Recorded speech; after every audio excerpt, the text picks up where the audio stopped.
here. Good. I've got something to tell you. I know, it's very exciting, but shh. You need to stay quiet. I know I invited you here to tell you some happy news, but it's all gone a bit tits up.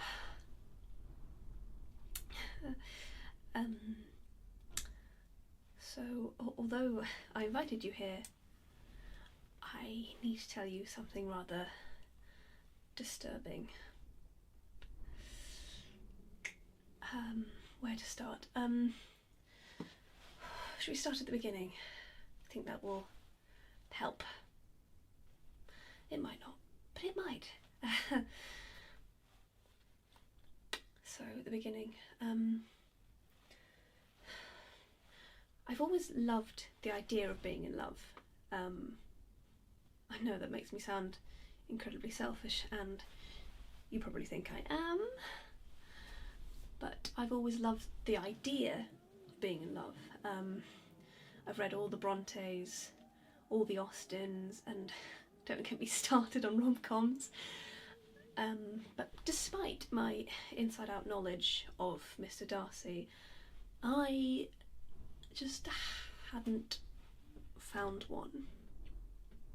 And I know what you're thinking, of course you have, but it's not that simple.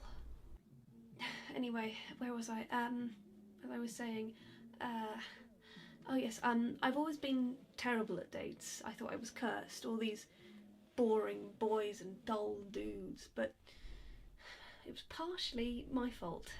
I became incredibly picky. I'd been watching this drama, binging it really, this amazing show with this gorgeous character in it called Ace Harker, but I just let it overwhelm my life, and I sort of did because my life was so dull. I miss my dull life now. But I'd say I'd wish for it back, but I'm trying to give up wishing. Last Valentine's Day, I was on a date with some cheapskate, this guy Gil or Joe or whatever his name was, probably on coke or ket, as he didn't seem able to focus at all, meaning I could look at my phone whilst he babbled on about sexual acts he'd probably never achieve. I was scrolling through Instagram, hoping more Ace Harker content would sneak in there and bring a smile to my face. What did pop up was an ad. It was just a red heart with the words, "Make your obsession a reality," twirling over it.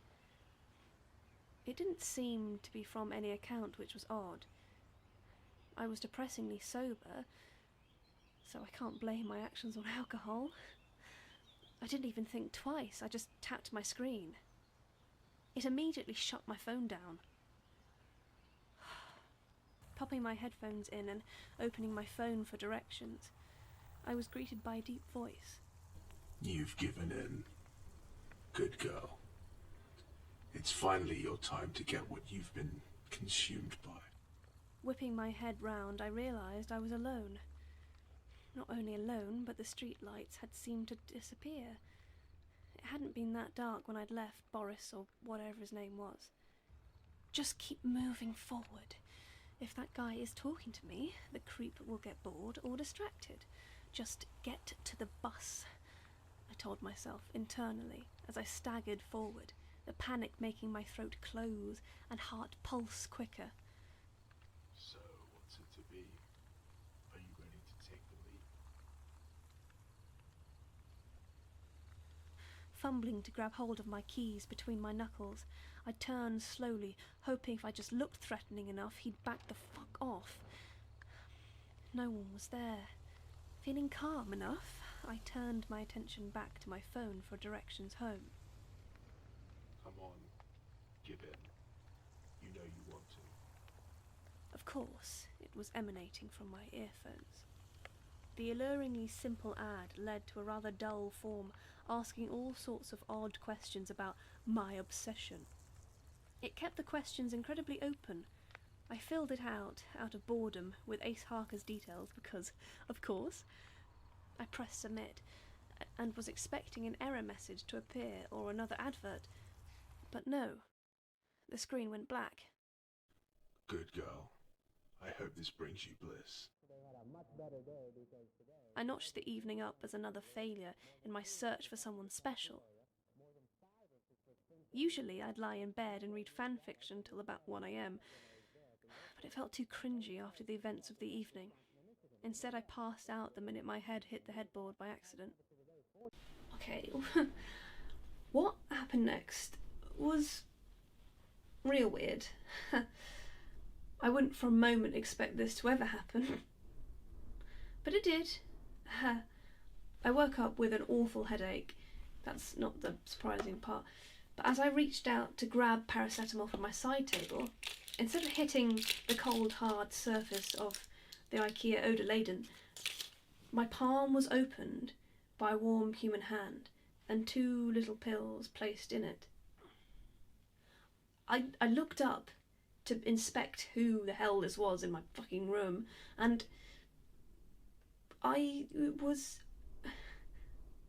shocked is definitely the word. Shocked is definitely one of the words that I was. I didn't actually recognise him at first, it has to be said. I thought he'd be taller. Did you sleep well? I've made pancakes. Ace Harker let out in a grumbly morning voice. What? You're so cute when you're sleepy. The 3-time war-grizzled doctor giggled and tapped my nose affectionately. Who are you? You know damn well who I am. Oh, before I forget, I don't think you read the fine print, but I'm gonna cost you $100. American company. And, well, it's not real, but your soul? He laughed warmly, something he seemed to do a lot. I'm joking. It's $100 in just a week of your life. I think it's a great deal, but I'm biased because it's about yours truly. I gulped and signed and sent $100 God knows where. Ace was in charge of it. He was unreal, is the best way to describe him. But it all sort of came to a head a few days ago, actually. Which is weird, sort of a year after it all began. He turned to me and he said, Babe, you owe a week, remember? Just one thing. What do I actually have to do for this week? Because I'm not very good at washing up, or any sort of manual labour. He seemed to look at me sympathetically. If you get your week out of the way now, we can be married by the summer. He whispered, making me giggle. Without another thought, I just nodded, and he backed away. I'll see you on the other side. I'm so sorry.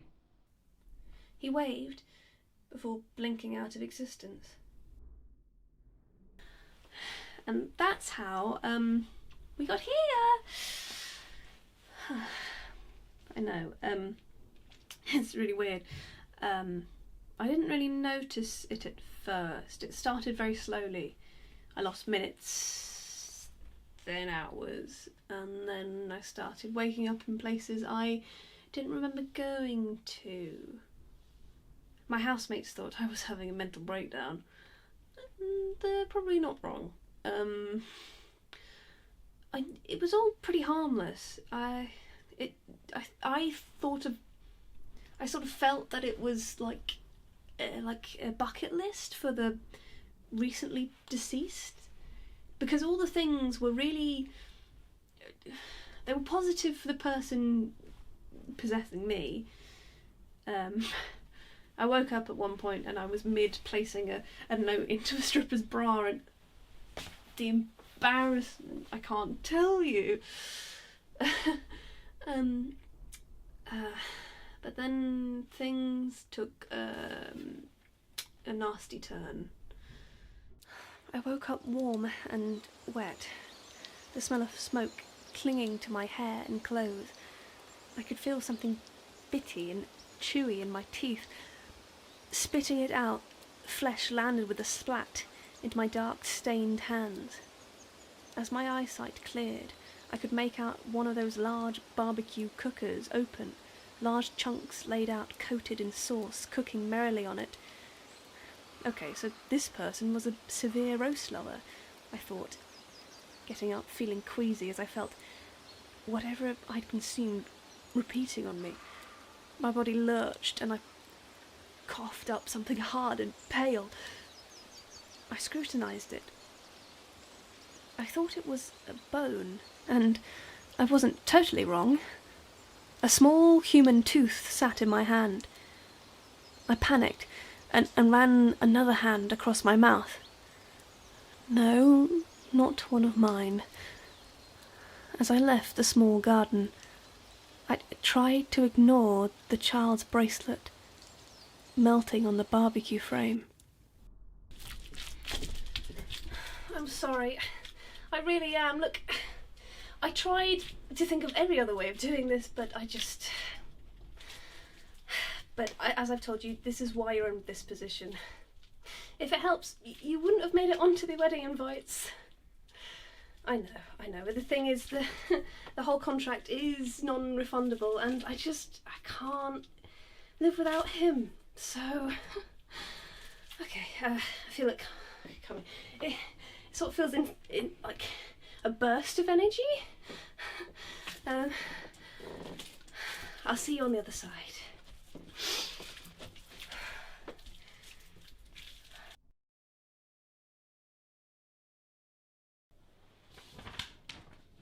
See, that would creep me out if I heard that.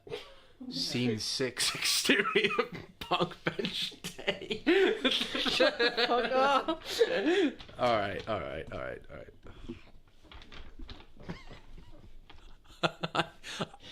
You're not in the picture. I know, but it's my voice. I'm gonna hear it. Are you? You just not watched the video. That is so true. You're so right. Alright, ready? Thanks for that. Silence on set, please.